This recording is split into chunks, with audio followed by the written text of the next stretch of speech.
आज आपको फैसला करना होगा जो मुझे प्रेयर में, मास प्रेयर में प्रभु ने दिया। बाइबल में जिन अभिषेक दासों की आज हम बात कर रहे हैं, उन्होंने फैसले लिए। नूह ने फैसला लिया, अब्राहम ने फैसला लिया, नहम्याह ने फैसला लिया, एस्तर ने फैसला लिया और उन्होंने प्रभु की महिमा को देखा। शद्रक, मेशक, दानियल ने फैसला लिया कि मैं ये भोजन नहीं खाऊंगा जो बाइबल के अनुसार नहीं है, मैं मूर्ति का चढ़ाया भोजन नहीं खाऊंगा। शेरों की मांग में डाल दिया गया, परमेश्वर ने शेरों के मुंह को बंद कर दिया और राजे ने देखा इससे कुछ नहीं हुआ कि दानियल का परमेश्वर ही सच्चा परमेश्वर है, इसी की उपासना करो। पता नहीं आपके एक फैसले के द्वारा कितनी रूहें बच सकती है, आपको पता है। आप खड़े नहीं होना चाहते, फैसला नहीं लेना चाहते। फिर वही दानियल के साथ शद्रक, मेशक, अबेदनगो भी उसी फैसले में खड़े। राजा ने कहा जो मूर्ति के आगे नहीं झुकेगा, राजा की बनाई हुई, राजा के अलावा किसी और की स्तुति करेगा, वो आग की भट्टी में डाल दिया जाएगा। सब झुक गए। मान लो अभी चर्च में हो, यहां पर विरोध लोग आ जाए और गन लेके, सोच के देखो, और ऐसे खड़े हो जाए आपको चारों दिशाओं में घेर के, और आपसे पूछें कि जो यीशु मसीह को मानता है उसे मार दिया जाएगा, जो नहीं मानता है वो यहां से भाग सकता है। सोचो अब क्या कहेंगे आप। ऐसा ही कुछ हुआ उनके सामने। उन्होंने ये नहीं कि बोले थे तो भज जाने, जान आता जहान आ, बाहर जाके फिर मान लवा कि यीशु मैनू माफ कर दे, तू तो क्षमा करने वाला परमेश्वर है। प्रभु ने कहा जो मनुष्यों के सामने मेरा आदर करेगा मैं उसका आदर करूंगा, जो मनुष्यों के सामने मेरा इनकार करेगा मैं भी स्वर्गीय पिता के सामने उसका इनकार कर दूंगा। मैं ऐसे नहीं जानता, तेरे लिए नरक है बस। तो जब समय आए तो उसके सामने ऐसा कहते सब झुक गए, जे तीन खड़े रहे और राजा को गुस्सा आया। आग की भट्टी और बढ़ा दी गई और गर्म कर दी गई, सेक बढ़ा दिया गया, जो तीनों को उनके बीच में डाल दिया गया। उन्होंने जाने से पहले एक बात की, राजा हमने डिसीजन लिया है, जिस परमेश्वर की हम उपासना करते हैं ना, जिस आग की भट्टी में तूने डालने जा रहा है, इस आग की भट्टी में भी वो बचाने की सामर्थ रखता है। और दूसरी बात, अगर वो ना भी बचाए तो भी हम उसकी आराधना करेंगे, तो भी वो हमारा परमेश्वर है। वो ना भी बचाए। और क्या किया, एक डिसीजन और डाल दिए गया आग की भट्टी में। डाले तो तीन, दिख रहे हैं चार, चौथा कौन है? वो यीशु जो आपके भी साथ खड़ा है इस समय, आपकी कश्ती में भी आपके साथ खड़ा है, आपके दुख की घड़ी में भी आपके साथ खड़ा है। लोग देते सचमुच यहोवा का अनुग्रह इसके साथ। एक व्यक्ति के डिसीजन के द्वारा, फैसले के द्वारा लाखों ने घुटने टेक दिए। राजा ने कहा शद्रक, मेशक, अबेदनगो का परमेश्वर सच्चा परमेश्वर है। सब झुक गए उस परमेश्वर के सामने। अरे आपके एक फैसले से, एक डिसीजन से, आज का वचन अगर आप सुनो, आर की जा पार की, डिसीजन लेके जाओ। जा तो चलना है परमेश्वर के साथ, खराई के साथ चलो, ढीला ढूलापन छोड़ दो। लोग परमेश्वर को भी मान रहे हैं, मूर्तियों को भी मान रहे हैं, और कई लोग तो परमेश्वर को पहचानना ही नहीं चाहते। बाइबल में लिखा है अगर आप आज ये डिसीजन करते हैं और अब आपके पास ही है कि आपने परमेश्वर को मानना है, परमेश्वर को आत्मा परमेश्वर समझ के मानना है कि परमेश्वर को मूर्ति समझ के मानना है, चाहे वो यीशु मसीह की मूर्ति ही क्यों ना हो। आप उसे महसूस कर सकते हैं, हाँ ठीक है, यीशु मसीह ने ऐसे जान दी थी, एक क्रॉस है, इस क्रॉस पर अब यीशु मसीह नहीं है, क्योंकि क्रूस से यीशु मसीह मर के जिंदा हो चुके हैं, अब वो लटके नहीं है। एक चिन्ह है, जब यीशु ने ऐसे ऐसे दर्द था उसका, आप पिक्चर देख सकते हैं, उस चीज को महसूस कर सकते हैं। पर यही परमेश्वर है, ऐसा ही परमेश्वर है, यही शक्ल वाला यीशु है नहीं, जो एक रूप, एक सुंदर चेहरा है, जिसने आपको इतने इतने सुंदर चेहरे दिए, आपको इतनी सुंदर वाइफ दी, इतना सुंदर हस्बैंड दिए, इतने सुंदर बच्चे दिए, वो खुद कितना सुंदर होगा। अरे पिक्चर की सुंदरता क्या है उसके सामने, तो ये कम नहीं होगी उसकी महिमा। प्रार्थना में जाओ और उसके दर्शन को देखो, आप रोगे उसकी चेहरे को महसूस करके, उसकी सुंदरता को महसूस करेंगे। आप कहेंगे आज मिली अच्छी खुशी जिंदगी में जो कभी किसी चीज में नहीं मिली, जो व्यभिचार में नहीं मिली, जो नशे में नहीं मिली, लड़कियों में नहीं मिली, पैसे में नहीं मिली, फॉरेन जाके नहीं मिली, प्रार्थना में बैठ के यीशु के साथ मुलाकात करके जो मिली है। हालेलुया। प्रभु कहते बच्चों की तरह मुझ पर भरोसा करो, कई लोग डिसीजन पता कैसे लेते, ओ जी मैं बपतिस्मा ब्याह तो बाद लऊंगी, जो तो मेरा ब्याह हो जाऊगा ना, ब्याह तो बाद लवांगी। क्यों क्यों? ओ जी जे मसीह विच मुंडा ना मिलिया फिर क्या होगा? बपतिस्मा ऐसा होता है? अरे फिर मैरिज के बाद भी चाहे ले लो फिर भी कुछ नहीं, फिर वो ब्लेसिंग नहीं मिलेगी जो आज मूल्य चुकाने के बाद मिलेगी। हालेलुया। अरे जब आप साबित करते हैं प्रभु देख देख, प्रभु कहता है जो कुछ तुम मुझे पाने के लिए छोड़ेगा तो पाएगा तो वो। अरे बाद में मैरिज हो जाएगी, वो सफल भी हो सकती है, ठीक है, पर वो ब्लेसिंग नहीं मिलेगी जो मूल्य चुकाने, जो खास लोगों की जो मूल्य चुकाते अपने प्यार को साबित करते हैं यहोवा के लिए, मूल्य चुकाते हैं, ये समर्पण होते देने वाले, ये समर्पण होते देने वाले परमेश्वर के सामने। डिसीजन कैसे लेते हैं? ओ जी ठंड बड़ी है जी, बपतिस्मा गर्मियां चलवाएंगे। अरे डोंट वेरी, आपके लिए गर्म पानी होता है और मैं खुद उसमें आपके साथ जाता हूं, चाहे एक बपतिस्मा है उसे देने के लिए भी मैं पानी में जाता हूं, खुद हाथ रख के आपके साथ पानी में उसमें जाके देता हूं। और गर्म ना भी हुआ डोंट वेरी, मैं भी आपके साथ हूं, ठीक है ना, इन्हीं कपड़ों में मैं आपके साथ होता हूं पानी में। तो सोच विचार से कभी मत मानो परमेश्वर को, डिसीजन बस, अगर ये सच है बस मैं भरोसा करता हूं, ये इधर उधर की परवाह नहीं, लोग क्या कहेंगे, ये क्या कहेंगे, वो क्या कहेंगे। ऐसे मैंने लोग देखा जिन्होंने समर्पण दिया और आज उनकी लाइफ में परिवर्तन को देख रहा हूं मैं परमेश्वर की ओर से। और ये क्या है, परमेश्वर को पहचानना ही ना चाहा, इग्नोर मत करें। अरे मैं यीशु को मानने की बात नहीं कर रहा हूं, आज ही यीशु को मानने लग जाओ, पर नहीं पहचानने का काम तो ना करो। लेकिन जब उन्होंने परमेश्वर को पहचानना ना चाहा, परमेश्वर ने भी उनके मन में छोड़ दिया। आज एक आपको डिसीजन लेना है, यहां पर एक डिसीजन ले लिया कि मूर्ति पूजा करने का आत्मा को मानना है, ले लिया डिसीजन, नहीं लेना तो आपकी इच्छा है, क्योंकि आज सीरियस प्रभु बोल रहा है आपके लिए। दूसरा डिसीजन क्या है कि आपको परमेश्वर को पहचानने का फैसला लेना है या नहीं, फैसला लेना है या नहीं। कोई भूख नहीं परमेश्वर के प्रति, कोई प्यास नहीं है, कोई सीरियस नहीं है चर्च में आने की, कोई बाइबल पढ़ने के लिए सीरियस नहीं है, कोई वचन बताने के लिए, रूहों बचाने के लिए सीरियस नहीं। आपको फैसले लेने होंगे, अपनी आरामदायक जिंदगी से बाहर आना है, मुझे और आपने मरना है दूसरों को स्पर्श देने के लिए। तो इसीलिए क्या कहते हैं, परमेश्वर को पहचानना ना चाहा। क्या आप ऐसा तो नहीं, कई वक्त मैंने लोग देखा चर्च में आएंगे, ले हैंड लेंगे, चंगे हो गए, घर बैठ गए, उन्हें पता भी चला वचन सुन के ये कुछ है यहां पर, फिर भी उन्होंने पहचानना ना चाहा। क्यों? ओ जी आपा बड़े बड़ेरे छड़ देंगे, आपा ये छड़ देवांगे, आपा आ छड़ना पैना, ओ छड़ना पैना।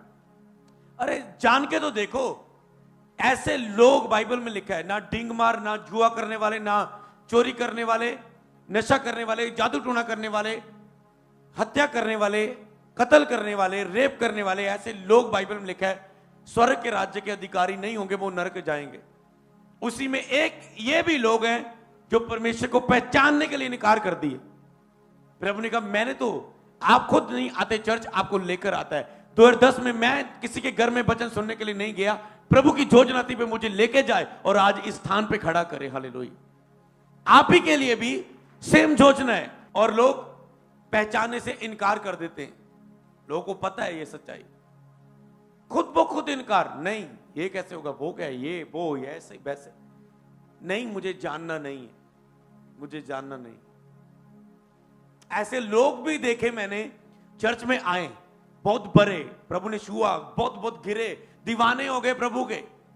जब बपतिस्मे का प्रचार सुना, ओ नहीं जी नहीं जी नहीं जी, उसके बाद वो वापस कभी चर्च नहीं आए। उसी के दिन पहचानने में इनकार ना करें। बाइबल लिखा है विश्वास सुनने से बनता है। अगर आप सुनेंगे नहीं तो विश्वास कैसे बनेगा परमेश्वर के ऊपर। सुनो, परखो, पहचानो, बाइबल को खुद पढ़ो, मेरे ऊपर भरोसा ना करो, खुद बाइबल पढ़ो।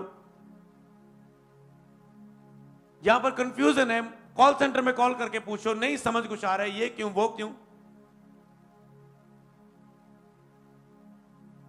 पर जब प्रभु ने चुनना है ना, तो याद रखो, चाहे लाख बहाने ला लो, चाहे लाख कोशिश कर लो, उसने आपको चुन ही लेना है। पर जो आपके ऊपर एक चुनाव रहता है, अब आपकी बारी है। दूसरा चुनाव क्या है कि आप परमेश्वर को पहचानना चाहते हैं या नहीं। आपका डिसीजन है, फैसला है कि आप पढ़ना ही नहीं चाहते। अरे एक बार फुल बाइबल पढ़ो तो सही, बाद में नहीं मानना ना मानो यीशु को, सच्चाई नहीं लगती छोड़ दो। मैंने जब पढ़ा मुझे तो सच्चाई, मैं तो ये कहता हूं, मेरा मानना क्या, मुझे सारी बाइबल पढ़ने की जरूरत नहीं है। मेरा मानना क्या है, मुझे बाइबल की एक ही बात कि यीशु मर के जिंदा हो गया, मेरे लिए तो यही काफी है विश्वास करने के लिए। यही काफी कि उसने मौत को जीत लिया, मर के जिंदा हो गया, बस 40 दिन अपने लोगों में रहा। और ऐसा नहीं कि कथा कहानी है जो उसकी जो स्टोरी ही नहीं है दुनिया में, कोई चिन्ह नहीं है। आज भी उसकी कब्र खाली है, वहां पर जाके देख लो, इजराइल में, यहूदिया में जाके देख लो, यरूशलेम जाओ। एक दिन मेरी भी इच्छा है वहां पर जाने के लिए, उस स्थान पे। पर आपको अभी स्टैंड करके लिए आपके लिए पूरा अरेंज कर रहा हूं कि आपको ऐसा ना कि आपको छोड़ के जाऊं। तो ये क्या है, सब कुछ है, वो जिंदा हो गया, आज उसकी कब्र खाली है। तो इसीलिए आपको इस चीज पर भरोसा करना है। मेरे लिए ये की बात काफी। और कई लोग मैंने ऐसे भी देखे, विश्वासी लोग, ओ जी ये बाइबल में क्यों लिखा है, फिर ऐसा क्यों लिखा, पुराने नियम में ये क्यों होता था, वो क्यों होता था, ऐसा क्यों, फिर प्रभु ने ऐसा क्यों किया, वैसा क्यों किया। मैं कंफ्यूज हूं पास्टर जी, मैं कंफ्यूज हूं। मैं तो ये कहता हूं, अरे परमेश्वर के वचन है, हम क्या, जहां पर हमारी बुद्धि खत्म होती है वहां पर उसकी शुरू होती है। घुमा पर आकर अगर देखें वो ही सही होगा, तो क्यों टांग अड़ानी उसकी बातों में, क्यों फाइट करनी उससे। इसीलिए प्रभु ने कहा जो मेरे पास आए बच्चे की तरह आए। बच्चे को आप ऊपर भी उछलाएंगे, उसे पता है बोझ लेना, मुझे गिरना नहीं। मैंने बच्चे को पता है, बस कुछ भी कहते हैं वो बिलीव कर लेगा। परमेश्वर कहता है ऐसे आओ। वही चीज मैंने आपको बोली, तूने तो अपनी मैरिज मुरी की सेटिंग के साथ बपतिस्मा लिया, पर धन्य है जो बस वचन सुन के तुरंत भरोसा करते हैं, वो धन्य है। फर्क है, फर्क है, फर्क है कि आप कितना मूल्य चुकाते हैं, कितना सीरियस है परमेश्वर के लिए। हालेलुया। तो क्या आप उसे पहचानना चाहते हैं? आपने पहचानना है। तो यहां पर लिखा है जब उन्होंने परमेश्वर को पहचानना ना चाहा, तो परमेश्वर ने भी उन्हें उनके निकम्मे मन पर छोड़ दिया कि वह अनुचित काम करे। अगर आपने डिसीजन ले लिया, मैंने नहीं पहचानना तुझे प्रभु, मुझे कोई जरूरत नहीं, मैं नशों में व्यस्त हूं, मैं बीड़ी में व्यस्त हूं, मैं गर्लफ्रेंड बॉयफ्रेंड के चक्कर में व्यस्त हूं, मैं गंदे रिलेशन में, व्यभिचार में व्यस्त हूं, मुझे नहीं जानने की जरूरत। मेरे पास पैसा है, फॉरेन है, वीजा है, सब कुछ है, मेरा फादर ये इस पोस्ट पर वीआईपी है, ये है वो है, मुझे जानने की जरूरत नहीं, मुझे किसी चीज की जरूरत नहीं। अगर आप नहीं पहचानना चाहते, इसे लिखा धनी मनुष्य का परमेश्वर के राज्य में जाना कठिन है। पता क्यों? बीमार होएगा, वो बोलेगा डॉक्टर कितना, 1 लाख लगेगा, चले जाऊंगा, ये हॉस्पिटल चले जाऊंगा, दिल्ली चले जाऊंगा, यहां मना कर देंगे फॉरेन चले जाऊंगा, पर परमेश्वर के पास नहीं जाऊंगा, पर परमेश्वर के पास नहीं जाऊंगा। उसे अपनी बल पर, ताकत पर भरोसा है। अपने केस के लिए वो पैसे देकर अपने केस को जीत लेगा, पर जो एक दुखी बीमार व्यक्ति, उसे पता है पैसा तो है नहीं, परमेश्वर के पास ही जाके चंगाई मिलेगी, ऑपरेशन के लिए तो पैसा नहीं। पुलिस वाले तो उसकी सुन रहे जहां से पैसा आ रहा है, मेरे पास तो कोई पैसा नहीं है, मैं तो सच्चाई में हूं। सच्चाई की कौन सुनता है आज? पर वो आता है चर्च में, पता चलता है कईयों को घोड़ों रथों पर भरोसा है, जो हमारे अंदर है वो उससे बड़ा है, जो उनके अंदर वो ताकत है। वो तो शेरों के मुंह बंद कर सकता है, आग की भट्टी से बचा सकता है, तो ये क्या चीज है? कैसे फिरौन के सामने वो इस्राएलियों को छुड़ा के लेकर आया, इतने चिन्ह और चमत्कार के, लाल समुद्र ऐसे 2 भाग करके समुद्र के बीच रास्ता निकाल दिया, तो वो क्या कुछ ना कर सकेगा? भरोसा परमेश्वर पर। तो इसीलिए परमेश्वर को पहचानना। तो आप क्या डिसीजन लेते हैं? हालेलुया। आज डिसीजन लो कि आप प्रभु को पहचानने की कोशिश करेंगे, बाइबल के यीशु मसीह को, या नहीं? क्या आप उसे पहचानने के लिए कदम बढ़ाएंगे? नहीं तो आज ही चले जाओ उसके पास से, पर डिसीजन लो कि आप उसे पहचानेंगे या नहीं। पहचानने के लिए बाइबल पढ़ेंगे, प्रेयर करेंगे, चर्च लगातार आएंगे या नहीं। डिसीजन लो। हालेलुया। आपको पता कई लोग मूर्ख, पता कौन लोग हैं? जब तक आप भवन में नहीं आते, चर्च में नहीं आते, सच्चाई को नहीं जानते, लेकिन सत्य को जानो। सत्य तुम्हें आजाद करेगा, स्वतंत्र करेगा तुम्हारी अज्ञानता से, तुम्हारी दुखों बीमारियों से। सत्य कौन है? यीशु मसीह। लेकिन यीशु मसीह को जानो तो तुम आजाद हो जाओगे। और एक चीज लिखा यहां पर, चुगलखोर। मैं जब छोटा था, छोटा क्या कह सकते हैं, जब 5-10 साल पहले की बात ला लो, मैंने ऐसे आंटियों को देखा जब वो मेरे घर में आते थे, जब हम उनके घर में जाते थे रिश्तेदारों में, वो ऐसे चुगली करेंगे, ए भैने दा, ए ओदे नाल नट गई, ए ओदे नाल नट गई, ऐसा। और बीच में पता क्या बात बोलनी, मुझे हंसी आती सुन, ए आ भैन तो बड़ा ही चुगलियां कर दी है, आपा नहीं किसी दी चुगली करी दी। अंधे लोग, मूर्ख लोग। मुझे, मैं अपनी वाइफ से बात कर रहा था, मैंने कहा ऐसे लोग हैं मूर्ख, चुगली मुंह से करते जा रहे और बोलेंगे अप्पा नहीं चुगली किसी दी करी दी, अप्पा तो रब तो डरी दा। ऐसे आपको पता है, हम भी ऐसे मूर्ख थे जब यीशु को नहीं जाना था। मनुष्य तो बाहरी रूप को देखता है, यहोवा दिल को देखता है। कोई भी पंजाबी सॉन्ग देखेंगे आप, उसमें ऐसे गाने होंगे जिसमें लड़कियां होंगी, नशा रखा होगा और बीच में एक शब्द बोलेंगे रब ने दिया। मैं उन सॉन्ग का नाम नहीं लूंगा, मतलब उनमें बोल देते हैं रब ने दिता सब कुछ, रब ने दिता मौजा है सब कुछ, रब ये देता है क्या? परमेश्वर की सच्चाई को मूर्खता में बदल दिया। और मसीह आने वाला, चर्च आने वाला व्यक्तियों को देखा, डुमके लगा रहे हैं, बीट पर ऐसे ऐसे कर रहे हैं, गाड़ी में जाते हैं ऐसे ऐसे कर रहे हैं, बेस सुन रही है, सब कुछ सुन रहा है, फ्लो आ रहा है, पर उसको में ये नहीं दिख रहा है ये बोल क्या रहा है। परमेश्वर के खिलाफ बोल रहा है और तू उसमें आमीन आमीन बोल रहा है, यस यस। अगर तू मजा ले रहा है, तू आमीन बोल रहा है उसमें, यस ऐसे ही है, सच बोल रहा है ये। अरे नफरत करो उस चीज से, डिलीट कर दो, आज फैसला करो। मैं भी जब नया नया आया, बीच में हिंदी सॉन्ग भी, बीच में प्रभु वाले सॉन्ग भी, तो कभी कभी हिंदी सुनने, कभी कभी प्रभु वाले, कभी हिंदी सुनने इतना मजा आना, प्रभु की वो सॉन्ग में इतना मजा नहीं आना, क्योंकि शैतान पहले वर्शिप पर था तकड़ा स्वर्गदूत, और इसीलिए आज जो शैतान को मानते उनके पास एक ज्यादा गुण है म्यूजिक वाला, तो इसलिए उनका म्यूजिक ज्यादा पसंद आता है कई वक्त संसारिक। शैतान उन्हें देता है, वो पाप करेंगे शैतान उन्हें और देगा, वो लोगों की ठगियां मारेंगे शैतान उन्हें वीजा देगा। शैतान ऐसे देता है, आप पाप करेंगे, जितनी लड़ाई झगड़ा करेंगे, जितने बुरा काम करेंगे, वो उतना आपको आशीष करेगा, पर एक दिन वो आपको नीचा कर देगा, खत्म कर देगा उन्हीं पाप में, और आप नरक में जाएंगे।